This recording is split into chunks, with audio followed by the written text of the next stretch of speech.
Hey everybody, welcome to day whatever it is of this quarantine. The only point of reference I have right now is that these videos will usually go up on Saturdays, so yeah, this is Saturday number, I don't know. Also, have you ended up losing weight because of all these scuzzy corporate pandering ads making you lose your appetite? Who would have thought that we'd all come out of this lockdown skinny thanks to companies being sleazy? So, as all of you know, since you clicked on this video, another Bioshock game was announced late last year after a ton of speculation that something was in the works. So, what do we know about it? Well, effectively next to nothing, but there is still a good deal of stuff that we can derive from the press releases, interviews with the creator, who's working on the game, and a few other things. I'm going to split this video up into what we know for certain, what can be inferred based on other information, and then we'll go over all that sketchy stuff because I know you want to hear anything there is to know about the next Bioshock game, even if there's an overwhelming likelihood that all of it is crock. This one's going to be a bit short, but I might update it and make another video as we learn more in the future. Who knows?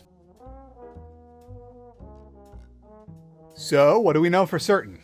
Well, for starters, we know that the next Bioshock game will be developed by one Cloud Chamber studio under the eyes of Take-Two, and that they're based in Novato, California, but they also have a satellite office in Montreal because Quebec likes to subsidize video games. We know from an article posted by Kotaku's Jason Schreier that a number of devs at Hangar 13, the studio that makes the Mafia series, were transferred to what we now know to be Cloud Chamber in 2018, which means the game has been at least in the concept stage for 2 years now. Furthermore, according to Schreier's article, Hangar 13 staff have known about the elusive Parkside project in Novato for as long as 2017, but aside from the studio's existence and that it seemed to be getting more attention than what they were doing, nothing was certain.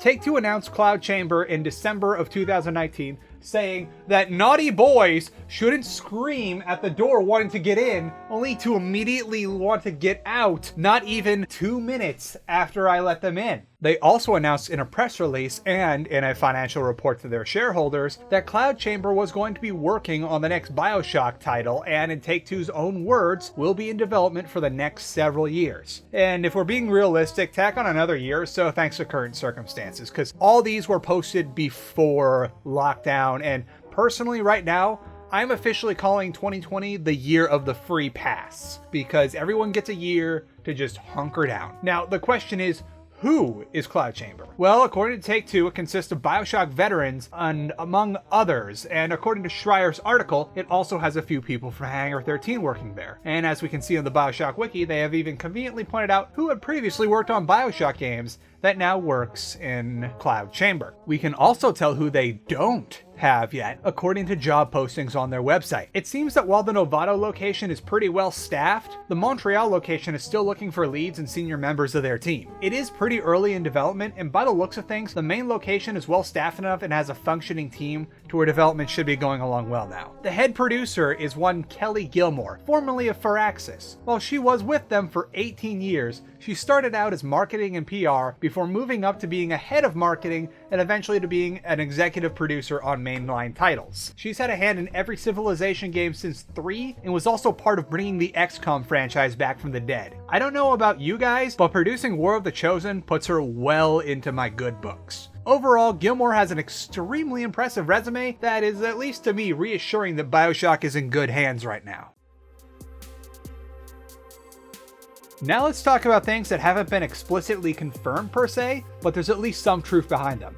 According to an article that is once again by Jason Schreier, whose work I've trusted in the past since he's easily one of the best gaming journalists period right now, the Parkside project definitely was a thing for much longer than 2017 to 18, but it was originally with a different studio in Austin, Texas called Certain Affinity. They work with the Halo franchise and for World of Tanks. Now, I don't know about you guys, but while both Halo and Bioshock are shooter games, that's kind of like how a turbocharged inline 4, like in a Civic Type R, and a big fat pushrod V8 that you'd find in a Camaro are both considered engines for sports cars. But they are very different beasts despite being part of the same general category.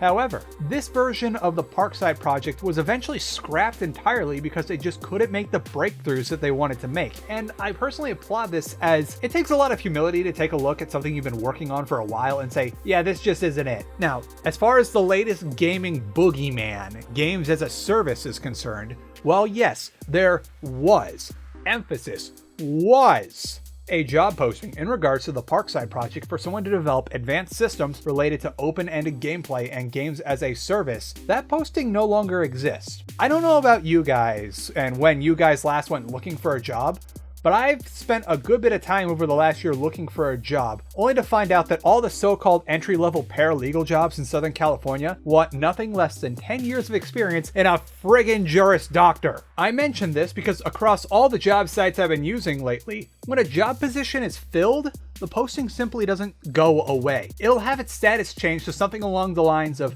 "This position has been filled, thank you for your interest," instead of being outright deleted like the Games as a Service posting was. Additionally, in an interview with Games Radar, when asked about games as a service, Kelly Gilmore said that there wasn't a one-size-fits-all approach and emphasized the importance of listening to the player base. Remember, Gilmore comes from Firaxis, a studio known for not shoving unnecessary crap into their games because focus group, and additionally, remember that Gilmore has been placed in the same position before, and when confronted with a negative reaction to new game mechanics, things got scrapped. If you don't know what I'm talking about exactly, let me clarify that when the XCOM reboot was first teased to the public, it was heavily implied to be a third-person action-oriented game, but after the negative reaction from fans, it turned out to be an isometric tactic games like the previous titles, and there is a likelihood that the previous version of XCOM was turned into the Bureau. Remember that it was Kelly Gilmore that was the executive producer for XCOM, and likely had some input in making that call. I'm personally inferring that games as a service might have been on the table at one point, but after seeing the backlash when the news trickled out to the public, they scrapped the idea and pulled the job posting as it was no longer required. The current job postings on Cloud Chamber say nothing about games as a service or any sort of open-ended gameplay like that. Lastly, we can draw inference on the There's Always a Lighthouse alternate reality game, or the stub of it. As some people have noticed, a website called theresalwaysalighthouse.com popped up that seems to have something to do with the Bioshock franchise, being the big zinger at the end of Bioshock Infinite. This was discovered when a new punch card was found hidden under a table at the very end of the Minerva's Den DLC in the Bioshock 2 remaster. No one knows exactly how long it's been there, and the last patch notes dated back to December of 2017.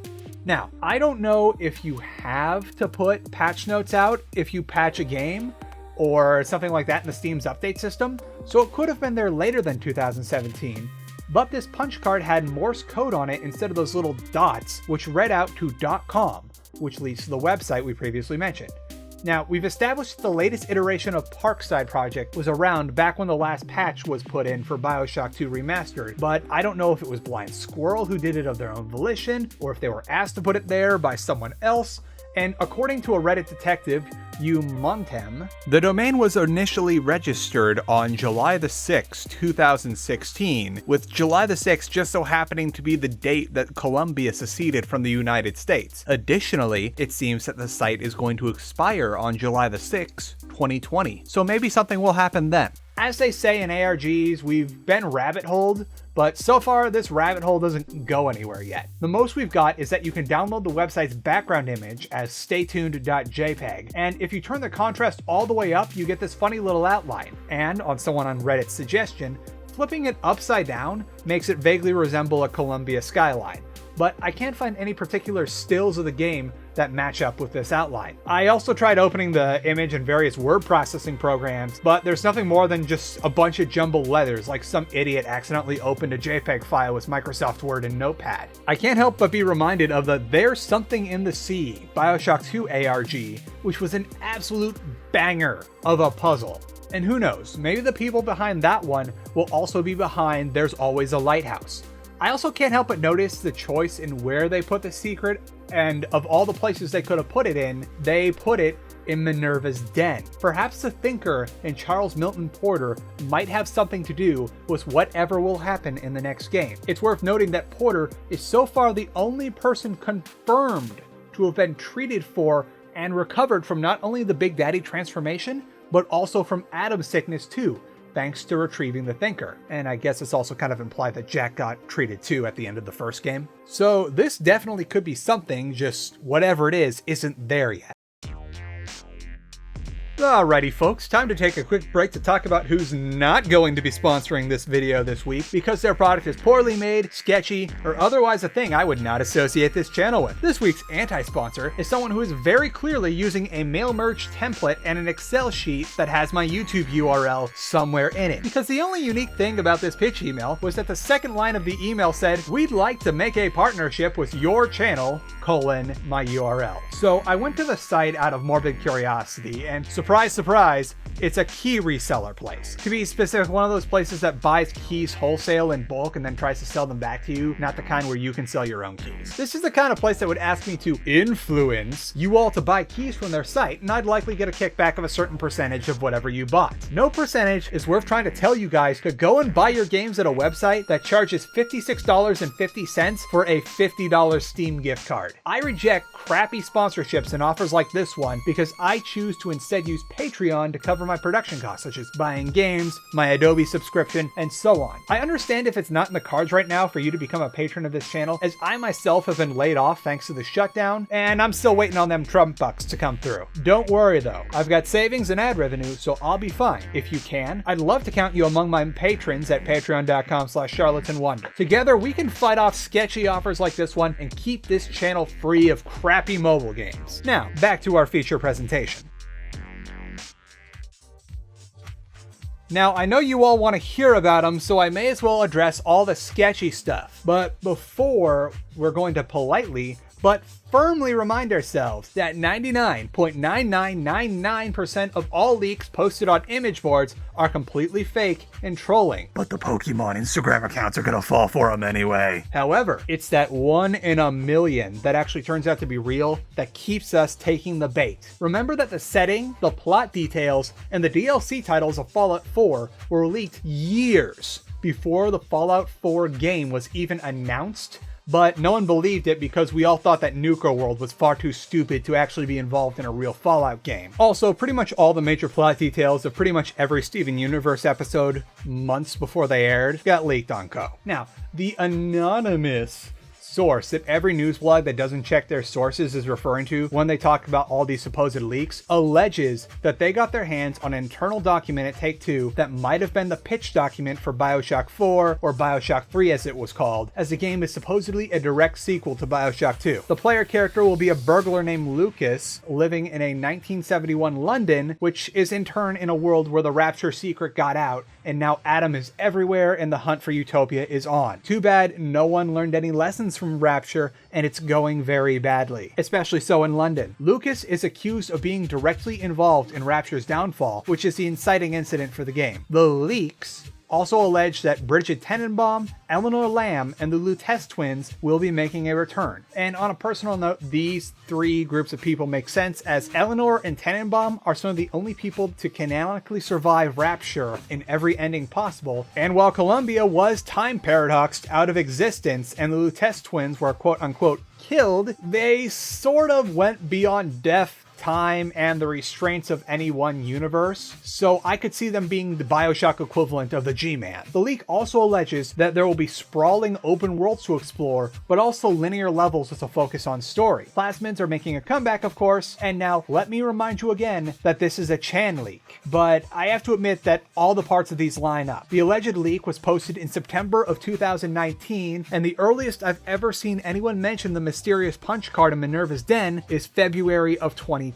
The punch card heavily implies that Bioshock 2's events are going to be relevant to the next game, particularly Minerva's Den, and the leak does mention that Eleanor, the main focus of Bioshock 2, will be a focal character in the next game. The only major issues I see with taking this leak seriously is 1, where it came from, and 2, what is considered canon, because an issue will arise in how Burial at Sea retconned, or at least deliberately ignored, a lot of the events in Bioshock 2, particularly the Alpha series, which was replaced with the Proto Bouncer, Persephone being replaced by the Fontaine department store, and there's no mention of Sophia Lamb anywhere, despite her being a very prominent figure in Rapture at the time Elizabeth teared her way into it, especially since on the day the events of Burial at Sea Part 1 take place is the day where Lamb was sighted operating in Rapture despite allegedly being disappeared by Ryan. There is an easy solution to this though. Cloud Chamber could just pull a J.J. Abrams to Ken Levine's Ryan Johnson. I've gone on record as saying that Burial at Sea felt a lot like it was Ken Levine trying to break all of his toys so that no one else could play with them when he was done, and with the way Burial at Sea